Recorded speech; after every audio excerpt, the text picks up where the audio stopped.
Guys, I have a super jam-packed video, so don't go nowhere. I'm not going to waste your time. In this month of July, it's a super crucial month, and we have no less than 6 unbelievably amazing dates that I'm going to go over right now.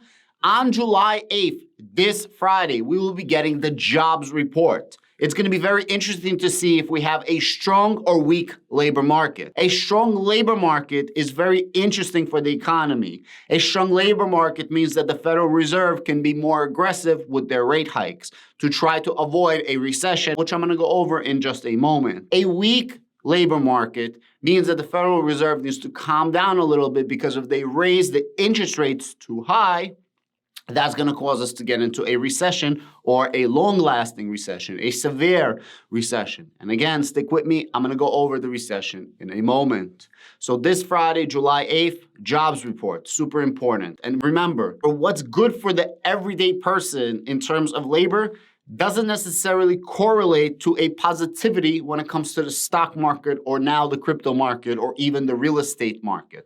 All of this does not exactly correlate as good or bad. Sometimes you have an inverse reaction. So actually, if the jobs report comes out positive and strong, the stock market is going to react negatively. But if the jobs market is going to come in weak, well, then the stock market is going to show positivity. That's what I think is going to happen. Don't blame me. I'm not a scumbag. This is just the way it works. These are the rules of thumb, and I'm just sharing it with you. The second date is going to be the CPI data, Consumer Price Index, which comes out on July 13th. I think it's a Wednesday, and I will be filming that live on all my 3 channels. The CPI data is very, very important. Last month, we had a record high, I believe a record in 40 years or something like that. CPI came in at 8.6%. And that just means the inflation rate, how expensive everything is. To make it very, very simple, if you put $100 in the bank a year ago, your $100 lost 8.6% value. So your $100 is around $92.40, give or take. So it shows you how weak your US dollar is going to be in a year from now. And the thing is, you want lower inflation so that your dollar holds value. High inflation really sucks, because then you get something called a price-wage spiral, which means you as an employee asks your employer for more money because there's more inflation. Your employer gives you the more money because of the inflation, but then they raise their prices for their goods and services, therefore increasing the inflation for their specific business. In turn, people in the economy, regular other day people, come up, buy your goods or services of the business that you work for, and they have to spend more money. But when they spend more money, your employer, let's say he gives you a 5% raise, for example, they're going to raise their pricing by 7%. They're not going to raise it exactly at the same amount. So then in a year from now, you're going to come up to your employer and say, wow, you gave me 5%, but inflation is now 8%.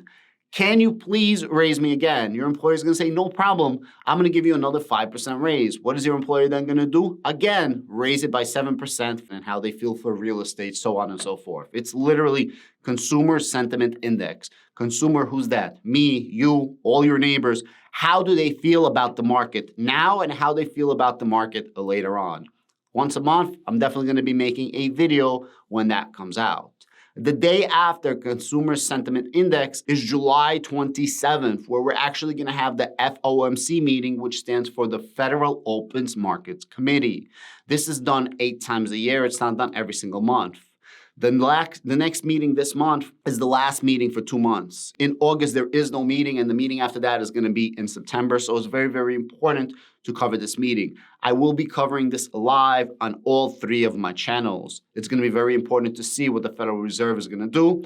The consensus is that they're going to raise the interest rates by 0.75%. Again, they're doing record numbers in raising the interest rates. They're being super aggressive. I'm not faulting them for this. This is something that needed to be done. And that's one of the reasons why the stock market had the worst 6 months in 50 years. I'm not making that up. Since 1970s, this is the worst half a year start to the stock market. Everything is absolutely foobarred. Everything is absolutely collapsing. And the question is it going to get better or is it going to get worse? Now, a lot of people listening to this video are going to say, Adam, of course it's going to get worse. We're in hell. Everything is terrible. And it's normal to think like that because this is a psychological trait.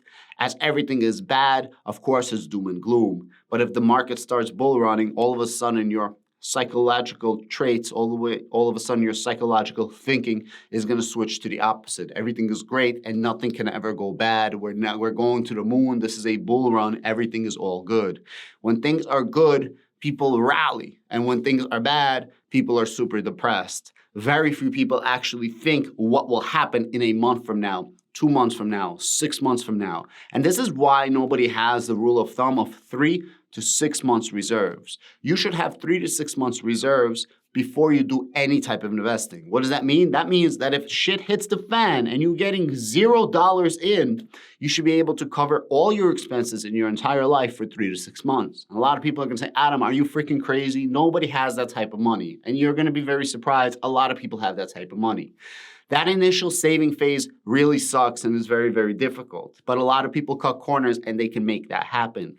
When people get that 3 to 6 months, that's when they go super heavy, full throttle investing because they're not worried what's going to happen in the economic downturn, in the economic atmosphere around them because, they can support their lives. July 28th is going to be the GDP numbers, the estimated GDP numbers for quarter 2. Quarter 1, GDP negative 1.5%. Quarter 2, we're estimating negative 2.1%. Where are the estimations coming from? The Atlanta Federal Reserve, they have something called a GDP Now tracker. It's literally called GDP Now tracker. You guys can Google that. And since 2011, this GDP Now tracker by the Atlanta Fed has a 0.03 average error reading over the course of those years. So if they're estimating negative 2.1, even with a 0.03 average, we're still going to have a negative GDP. Now, if you have a negative GDP for 2 consecutive quarters, this is considered a recession. The most interesting thing, if we got 1.5 negative GDP quarter 1, and now we're going to get a 2.1 negative, well, that means that the recession is going stronger, not weaker. So if we had negative 1.5 and then we have, for example, negative 1 right now, it would be one thing. But if it had negative 1.5 and now we're going to have a negative 2.1, well, that is worse, right? It is significantly worse. It is like 33% worse than GDP in quarter 1. It's going to be very important to see what's going to happen. Psychologically, if we have a recession, you are going to see every single YouTuber, you are going to see every single news outlet, you are going to see literally your next door neighbor and your mama talk about the world is over. We are in a recession. We're never going to come back from this. This is terrible and the world is absolutely ending. The funniest thing is the most money that you make is preparing for a bull run, not the actual bull run. So if you're preparing for the bull run, where would be a good time to prepare? Well, you're going to prepare in the bear market. You're going to prepare in the downturn and you're going to prepare in a recession. How do you prepare in a recession? You have the rule of thumb, 3 to 6 months of reserves. So when the recession comes, you can get out of this. The question is, what's going to happen in the next quarter? Maybe we're going to have a negative GDP. Maybe we're going to have a positive GDP. Maybe all of these interest rates that we're raising is actually going to help with inflation. Nobody really knows. I honestly think that we're going to have a 6 to 12 month of downturn and then the market is going to start recovering. But I have been saying this for the last month or 2. So if you think about it, I think that we have another 4 to 10 months, give or take, of this negative caca. After that, the market should start recovering. The crypto market, the stock market, the real estate market, I talk about on my 3rd channel, and that's kind of an anomaly what's happening right here. And I'm going to make a separate video about that on my 3rd channel. The GDP numbers, I will probably cover live. The FOMC meeting, I will cover live. The CPI data, I will cover live. I'm going to cover it on all 3 of my channels, and I really hope that you guys join me. The point of this video is to give you guys very important dates. You guys should be following these very important dates. If you know these very important dates, the funniest thing is you are officially a freaking economist because 99.9% of the population don't know about these dates. If you want to be smart in a party, if you want to sound like a professor in a party, all you got to do is follow current events when it comes to the economy. How do you follow current events when it comes to the economy? How are all these YouTubers all of a sudden gurus and geniuses? They just read these reports. I kid you not. If you read these reports and you analyze them enough, well, you become something of an economist. That's what an economist is. You don't have to go to university to become an economist. You just have to learn the knowledge. You have to analyze data. I'm not saying you're going to do it right. I'm not saying you're going to do it wrong. And I'm definitely not giving you guys any form of advice. I'm purely an entertainer and educator at best. But what I am saying is, make sure that you watch for these dates. Make sure you know these dates. And make sure that you're tracking what the heck is happening. With the exception of the FOMC meeting and the exception of GDP numbers, you get all those other 4 dates every single month. So it's very important that you know what's happening. It's important you know what's happening with jobs. It's important you know what's happening with inflation. It's important you know what's happening with interest rates. And it's very important to understand what's happening with consumer sentiment. And of course, you want to know if you're in a recession or not. Personally, I think that we're already in a recession, but I've been saying this for the last 2 months. A lot of people have not been listening. Now, the Federal Open Market Committee, the Federal Reserve, kept saying, no, we're not in a recession. We're not going to be in a recession. They lie to you. Point blank, period, bing bong. They lie to you. That's the name of the game. They don't want to cause panic until panic is here. You know what they're going to say right now? When the GDP numbers come out, they're going to say, oh, we are in a recession, but we've been preparing for this recession for the last month, for the last 2 months, for the last quarter, and we're going to be getting out of the recession. It's not so bad. It's not going to last another quarter. I don't think that we're going to have a recession for a 4th quarter. I think we're going to have it 1 quarter, 2nd quarter, possibly another quarter. But after that, I think our economy is going to start recovering. But let's say worst case scenario, we have a negative quarter of GDP for quarter 3 and we have for quarter 4. Well, that brings us 6 months ahead to where we are right now. And I'm giving an estimate of 4 to 10 months. Well, after that 6 months, I believe eventually the markets are going to start coming back. I believe eventually inflation is going to start coming down.